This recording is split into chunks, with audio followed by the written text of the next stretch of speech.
तो गाइस आज हम बात करेंगे मैनेजर किम के चैप्टर नंबर 40 के बारे में। लेकिन वीडियो शुरू करने से पहले आप सबको बता दूं, जो मेरा दूसरा चैनल है UI स्काई, उस वाले चैनल पे लुकिसम की वीडियो के ऊपर मेरे स्ट्राइक पड़ चुकी है, चैप्टर नंबर 486 और चैप्टर नंबर 490 पे। और स्ट्राइक की वजह से लुकिसम के चैप्टर में और ज्यादा अपलोड नहीं कर पाऊंगा। पहले मुझे कोशिश करनी होगी उन स्ट्राइक्स को निपटाने की। अगर वो हट जाती है तो उसके बाद हम आगे देखते हैं कि लुकिसम की वीडियो में अपलोड करूंगा या फिर नहीं। हालांकि मैं पहले से जानता था कि दूसरे वाले चैनल पे स्ट्राइक आएगी, इसलिए मैंने अपने मेन चैनल पे लुकिसम के चैप्टर्स नहीं डाले थे। बट फिर भी मैं अपने सेकंड चैनल को गवाना नहीं चाहता, इसलिए उसमें लुकिसम की वीडियो फिलहाल तो नहीं आएगी। तो खैर आज की वीडियो की शुरुआत में हम देखते हैं हांजू शियोंग को, जो कि प्योंगयॉन चो को बोल रहा होता है कि मैनेजर किम और उनकी गर्लफ्रेंड को भी उनके साथ ले जाए, यानी कि उनकी भी नई पहचान बना दे। क्योंकि इस वक्त कंडीशन ऐसी है कि मैनेजर किम के लिए ना साउथ कोरिया में जगह है और ना ही नॉर्थ कोरिया में। हांजू प्योंगयॉन से काफी ज्यादा रिक्वेस्ट करता है। इसके बाद प्योंगयॉन कहता है, शियोंग तुम सच में एक असली मर्द हो। तुम ये सब कुछ अपने दोस्त के लिए कर रहे हो। बहुत अच्छे,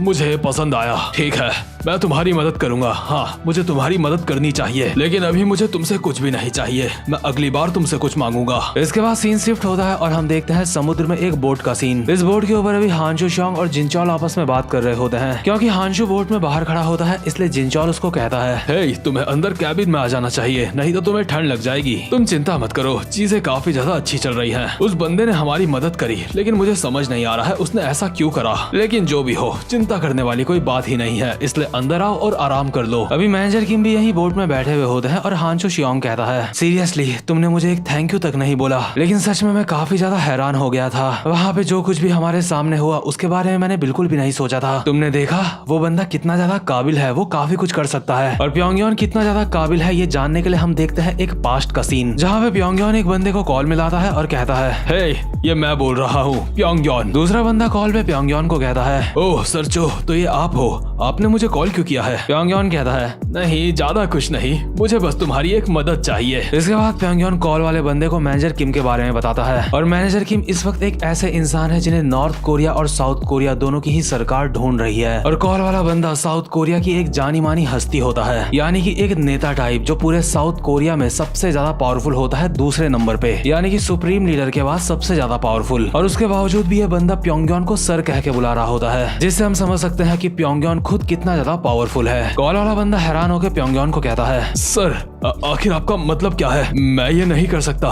भले ये बात मुझे आप बोल रहे हो, लेकिन फिर भी मैं ऐसा होने नहीं दे सकता। जो कुछ भी हुआ है, प्रेसिडेंट ने उस बारे में अपनी नाराजगी जताई है। 73 वो जिंदा बच चुका है, इसलिए हमारा प्लान खराब हो गया है। साउथ और नॉर्थ कोरिया दोनों ही देशों के रिश्ते अभी खतरे में हैं, इसलिए 73 को मरना होगा। लेकिन आप चाहते हो हम 73 को वापस से अपने देश में ले लें? प्योंगयॉन कहता है, गी हियोंग, तू सच में काफी ज्यादा बेशरम हो चुका है। मैं जानता हूँ सुप्रीम लीडर के बड़े बेटे को जान से मारने के ऑर्डर तूने ही दिए थे। गी हियोंग कहता है, लेकिन वो कोई ऑफिशियल ऑपरेशन नहीं था, वो ऑर्डर्स मैंने ही दिए थे। इस बात के रिकॉर्ड्स कहीं भी नहीं है। प्योंगयॉन कहता है, गी हियोंग, अपनी सोच को इतना ज्यादा छोटा मत रख, तुझे चीजों को बड़े पैमाने में देखना चाहिए। क्यों? देख, साउथ और नॉर्थ कोरिया दोनों के रिश्ते हमेशा ही खराब रहते हैं। आम जिंदगी में जैसे दो लोगों के रिश्ते होते हैं, इन दोनों देशों के रिश्ते भी वैसे ही हैं। कभी तो नॉर्थ और साउथ कोरिया आपस में प्यार मोहब्बत की बातें करने लगते हैं, और कभी उन दोनों के बीच में जंग हो जाती है। जो मैं कह रहा हूँ, इस बात का गवाह इतिहास है। तो बता, तू ऐसा क्या कर रहा है जिससे दोनों देशों के बीच में हमेशा के लिए शांति हो जाएगी, या फिर तू कुछ और कर रहा है? क्या तू दोनों देशों के बीच में हमेशा शांति कायम कर पाएगा? गी हियोंग कहता है, नहीं, मुझे नहीं पता, लेकिन एक बार मैं प्रेसिडेंट बन जाऊं। इतने में ही प्योंगयॉन कहता है, नहीं, ऐसा नहीं होने वाला, तू प्रेसिडेंट नहीं बनेगा। खैर जो भी हो, ये बातें बाद में, लेकिन अभी के लिए सोच, वो बंदा तेरे लिए चेस का एक प्यादा है और उसका तू सही से इस्तेमाल कैसे कर सकता है? तू सोच रहा होगा, आखिर तू 73 का इस्तेमाल कैसे कर सकता है? प्याकोडू माउंटेन, तू जो पहले स्पाई यूनिट बना रहा था, अब तू उसको पूरा कर सकता है, और उस स्पाई यूनिट को बनाने के लिए तुझे इस बंदे की जरूरत है। जब बात नॉर्थ कोरिया की आती है, तो ये बंदा एक एक्सपर्ट है। मैनेजर की में सारी बातें सुन रहे होते हैं और चिल्ला के कहते हैं, हे, आखिर तुम मुझसे क्या बात कर रहे हो? क्या तुम बोल रहे हो कि मुझे साउथ जेसन में वापस चले जाना चाहिए? लेकिन जिनचॉल मैनेजर किम को चुप करा लेता है। इसके बाद प्योंगयॉन कॉल पे कहता है, गी हियोंग, नहीं, प्रो चोई, कम ऑन, मैं जानता हूँ तू एक समझदार बच्चा है, तू खुद बता सकता है कि तेरे लिए इस वक्त बेहतर क्या है। हम अभी उस बंदे की बात कर रहे हैं जिसने अगले नॉर्थ कोरिया के सुप्रीम लीडर को जान से मारने की कोशिश करी है। तू बस एक बार इमेजिन कर, अगर वो नॉर्थ कोरिया के साथ मिल गया तो वो तुम्हारे प्रेसिडेंट को मारने के लिए भी आ सकता है, और जब वो साउथ कोरिया में ये करने आएगा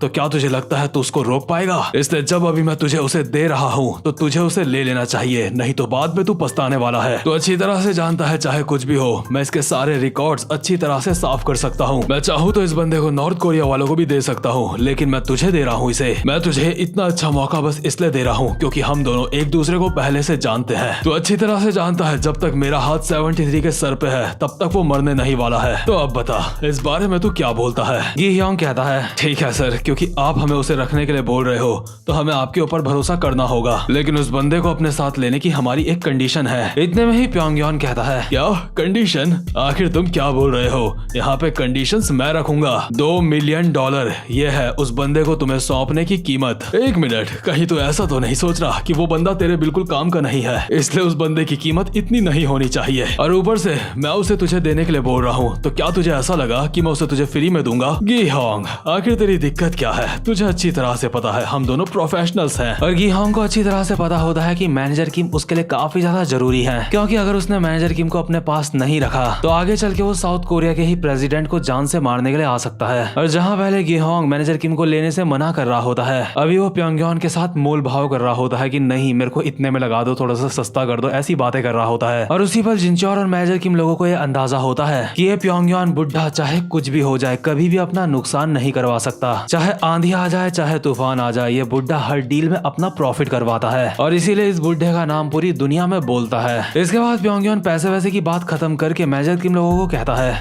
तो तुमने वो सारी बातें सुनी, तुम अब साउथ कोरिया जा सकते हो और वहाँ जाके अपनी नई जिंदगी शुरू कर सकते हो। लंबे बाल वाले के साथ और शियोंग के साथ तुम भी बोट में चढ़ जाना, लेकिन उस लड़की के लिए मुझे अलग बंदोबस्त करना होगा, अभी उसका बंदोबस्त नहीं हुआ है, इसलिए 2 दिन बाद एक और शिप जाने वाली है। मैं इस लड़की को उस शिप में भेजूंगा। अभी इस लड़की की नई पहचान बनाने के लिए मेरे पास सही चीजें नहीं है, इसलिए इसमें कम से कम 2 दिन का समय तो लग ही जाएगा। लेकिन मैनेजर किम कहता है कि क्या? नहीं नहीं, वो भी हमारे साथ चलेगी। प्योंगयॉन कहता है, ठीक है, मुझे रोना धोना पसंद नहीं है, ये फालतू की चीजें करना बंद करो। अगर तुम्हारे पास इससे बेहतर कोई प्लान है तो बताओ, अगर तुम इससे भी बेहतर कुछ कर सकते हो तो जाके खुद ही कर लो, तुम्हें मेरी जरूरत नहीं है। लेकिन तुम भी अच्छी तरह से जानते हो तुम्हारे पास कोई भी प्लान नहीं है, क्योंकि तुम्हें उस लड़की को भी भेजना है। तुम चाहते हो इस लड़की की जिंदगी भी आगे सही तरीके से चले, इसलिए उसकी भी नई पहचान बनानी होगी। ज्यादा समय नहीं है, जल्दी से फैसला करो कि आखिर तुम्हें करना क्या है। मैनेजर किम की गर्लफ्रेंड उनका हाथ पकड़ के उनको समझाती है कि अभी हमें ऐसा ही करना चाहिए जैसा ये इंसान बोल रहा है, और बस फैसला यहाँ पे हो जाता है, जैसा प्योंगयॉन बोल रहा होता है वैसा ही होता है। लेकिन मैनेजर किम अभी काफी ज्यादा चिड़चिड़े लग रहे होते हैं, इसलिए प्योंगयॉन कहता है, इतना ज्यादा चिड़चिड़ा होने की जरूरत नहीं है, तू साउथ कोरिया में जहाँ भी जाएगा मुझे अपना एड्रेस भेज दियो, मैं पूरी कोशिश करूंगा कि इस लड़की को वहाँ तक पहुँचा दूं। तो बता क्या तुझे समझ आया मैंने क्या बोला? तो खैर इसके बाद सीन शिफ्ट होता है और हम देखते हैं वो वाला सीन जब मैनेजर किम बोट में जा रहे होते हैं। हांशु बोट में जिनचोल को कहता है, क्या सच में तुम्हारे हिसाब से सब कुछ सही है? क्या मैंने अगर इस मामले में और ज्यादा टांग अड़ाई होती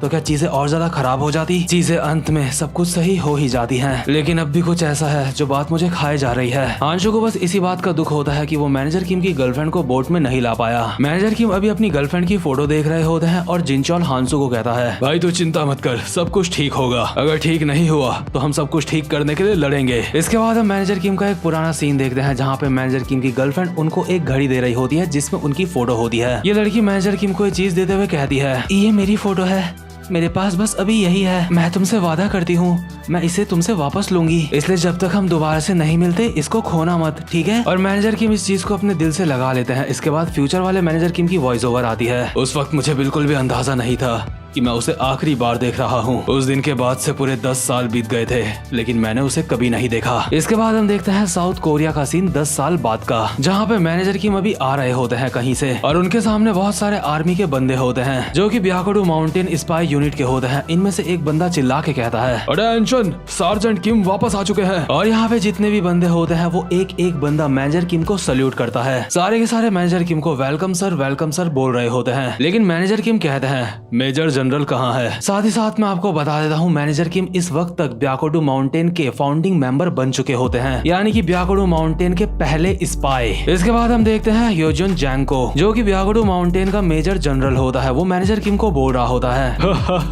बहुत अच्छे, मुझे तुम्हारा काम सच में काफी ज्यादा पसंद आया। तुमने अपनी अहमियत एक बार फिर से साबित कर दी है, तुम कमाल के हो। इस बार भी तुमने अपने मिशन को काफी अच्छे से अंजाम दिया है। व्लादिवोस्तोक की तो हालत खराब हो चुकी है। आखिर किसको पता था वो नॉर्थ कोरिया को हथियार सप्लाई कर रहा था। तुमने रशिया में भी अपना काम काफी अच्छे से करा है, तुम कमाल के हो। लेकिन मैनेजर किम को इसकी बातों में बिल्कुल भी इंटरेस्ट नहीं होता और मैनेजर किम खुद से बोल रहे होते हैं, मुझे अंदर से एक खालीपन महसूस हो रहा है। पिछले 10 सालों से मैंने हर चीज कर ली है, लेकिन मैं उसको नहीं ढूंढ पा रहा हूँ। मुझे कुछ नहीं पता कि इस वक्त वो कहाँ पे है। मैंने इस बारे में पॉन शॉप वालों से भी पूछा, लेकिन उन्होंने मुझे बताने से इनकार कर दिया। आखिर वो इस वक्त कहाँ हो सकती है। वहीं जो भी मेजर जनरल होता है बड़बड़ाए जा रहा होता है। लेकिन इतने में ही मैनेजर किम कहते हैं, वो सब छोड़ो और जैसा तुमने मुझे वादा करा था अब मुझे जाने दो। मुझे एक बहुत ही ज्यादा जरूरी काम है, इसलिए मुझे जाना होगा। इसके बाद सीन शिफ्ट होता है और हम देखते हैं मैनेजर किम के पास जो सूजिन रिम की एक फोटो होती है। वो क्योंकि एक घड़ी की तरह होती है, इस वजह से वो कुछ खराब हो चुकी होती है। उसमें कुछ टेक्निकल इशू आ चुका होता है और मैनेजर किम एक बंदे से उसको ठीक करवा रहे होते हैं। वो बंदा मैनेजर किम को कहता है, हाँ, लगता है ये चीज साउथ कोरिया में नहीं बनी है, इसलिए मेरे पास इसके वो पार्ट्स नहीं है जो इस पे फिट आएंगे। मैनेजर किम कहते हैं,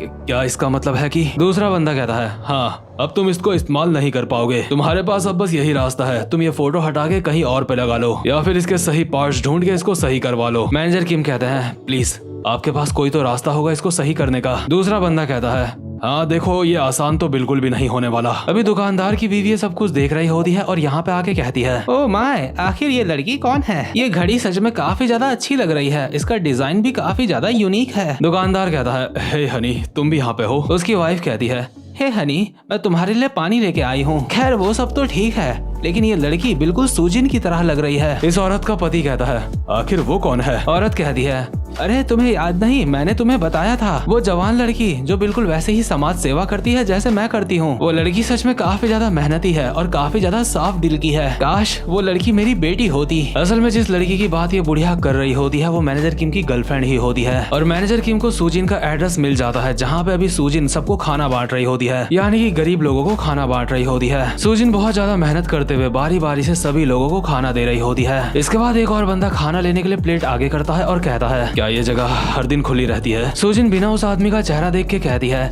हाँ ये जगह हर दिन खुला रहती है, ये कल भी खुली रहेगी और परसों भी खुली रहेगी। सामने वाला बंदा कहता है, सच में, अगर ऐसी बात है तो मैं यहाँ पे कल भी आ सकता हूँ। सूजिन बार बार हाँ में जवाब दे रही होती है, वो बार बार यस बोल रही होती है और वो बंदा बार बार बोले जा रहा होता है, और क्या कल के अगले दिन भी मैं यहाँ पे आ सकता हूँ, और क्या इसके एक हफ्ते बाद भी मैं यहाँ पे आ सकता हूँ। सूजिन को अभी अचानक से कुछ एहसास होता है और सामने वाला बंदा कहता है, अगर मैं यहाँ हर दिन आऊंगा तो क्या तुम फिर भी यहीं पे रहोगी। सूजिन अपना चेहरा उठा के इस इंसान के चेहरे में देखती है और जैसा कि आप सबको पहले ही पता चल चुका होगा, ये आदमी होता है मैनेजर किम। मैनेजर किम अभी सूजिन को देख के काफी ज्यादा इमोशनल हो जाते हैं और उनकी आंखों से आंसू आ रहे होते हैं। मैनेजर किम कहते हैं, फाइनली मैंने तुम्हें ढूंढ लिया। और आखिरकार एक वॉरियर का खोया हुआ प्यार 10 साल बाद उसके सामने होता है। तो गाइस, मैनेजर किम को उनका प्यार मिल चुका है, लेकिन मुझसे मेरा प्यार यानी कि सेकंड चैनल UI स्काई वो छीनने की कगार पे है। उस पे 2 स्ट्राइक्स आ चुकी हैं, बट कोई बात नहीं, इसका हम सबको पहले से ही अंदाजा था। लेकिन मैं बस आपसे इतना कहना चाहूंगा कि आप समझने की कोशिश करना कि अब उस चैनल पे लुकिसम की वीडियोस कुछ टाइम के लिए नहीं आ पाएंगी, क्योंकि मुझे पहले स्ट्राइक के मैटर को जैसे तैसे सॉल्व करना होगा। तो गाइस, आज की वीडियो में बस इतना ही। उम्मीद करता हूँ कि आपको आज की वीडियो भी अच्छी लगी हो। अब मैं मिलता हूँ आपसे अपनी नेक्स्ट वीडियो में, तब तक के लिए गुड बाय।